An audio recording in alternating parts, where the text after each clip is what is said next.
Hey y'all, Jim Pankey here with some tips for you on how to get your banjo to sound maybe a little better. Let's say you've been playing your banjo a bit and to your ear it's just not sounding right. My banjo doesn't have the same punch that it did 6 months ago, and I don't know if it's my ear, I don't know if it's my banjo, it could be the weather. I'm just going to assume it's the banjo. That's not always the case, but today I'm listening to this banjo and I'm hearing it's kind of got a canny kind of sound. It's hollow sounding. It's kind of a little more resonant than I like. And so what I would like to do is I think we kind of need to tighten the head. And if I tap on the head, kind of sounds almost like a tom, like on a set of drums when I want it to be a little brighter, almost the tension of maybe a snare drum tension. And I can push on it with my fingers, and it's kind of mushy. So what I'm going to do is I'm going to pop the resonator off. We're going to go around it and tighten this head up and see if it sounds better to our ears. And that's something I want to emphasize is if you like the way this sounds, leave it alone. But if you want to brighten it up or if you want to change the sound, all you got to do is tension this head. You can tighten it, you can loosen it, but that's totally up to you. So let's pull this thing apart and we're going to tighten the head. You don't need your picks for this, though you know I would tell you, wear your picks. I'm going to put those under me. We'll try not to step on them later. This is an RK35. It has standard thumb screws that hold the resonator on. Don't be afraid to take your banjo apart, at least not this far.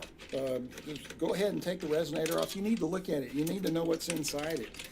And so we're just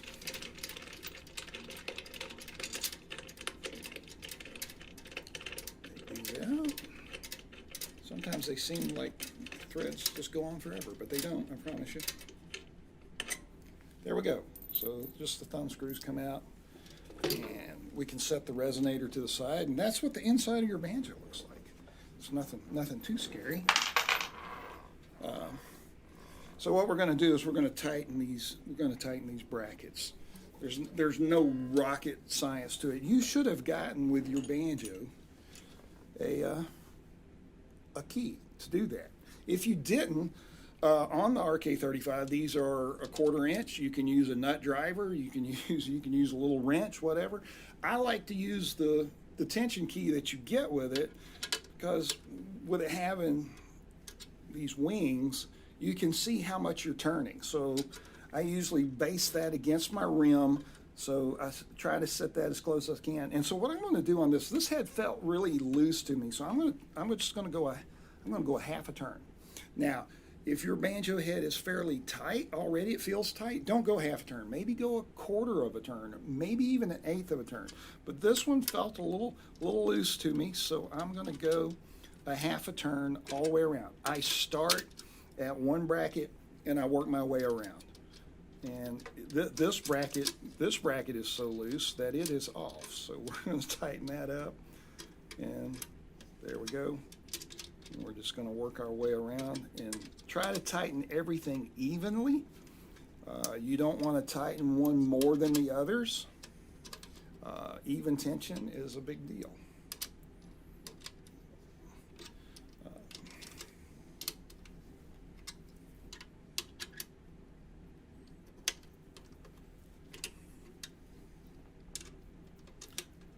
This isn't rocket surgery, folks. You can do this.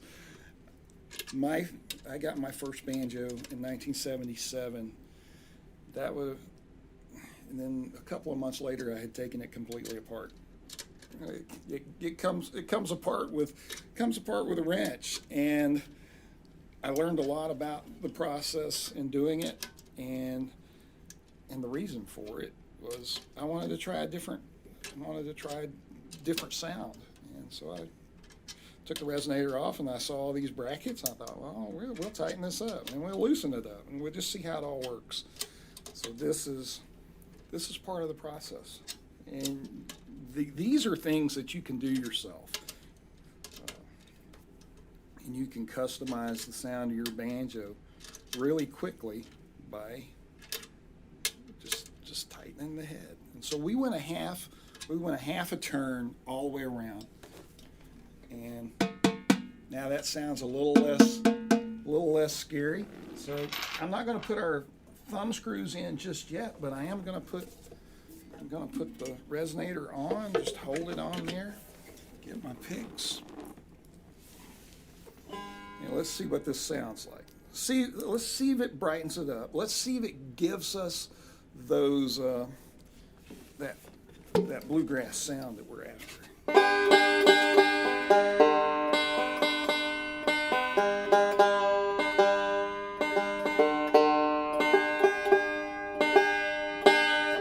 Now, one thing I will tell you, like once you've tightened your head, especially as loose as this was, your strings you're probably going to have to get your tuner out and retune. They'll probably be a little sharp. But I can tell you right now, just listening to it, now that's a lot brighter. It's a little more pleasant to my ear, and I would probably just stop right there. I'd tighten this up. I'm going to put my thumb screws back in because I'm pretty happy with that sound.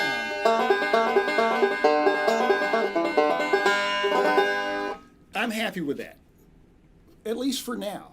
It's definitely better, and so I will go ahead and put the thumb screws back in, and then I'm going to play this banjo like this for a week, and just every day listen to it, and if I need to make an adjustment a week from now, then at least I'm comfortable with doing that, and I might come back later and tighten the head a little more, or I might loosen it, but I'm going to play it for a week before I make that decision.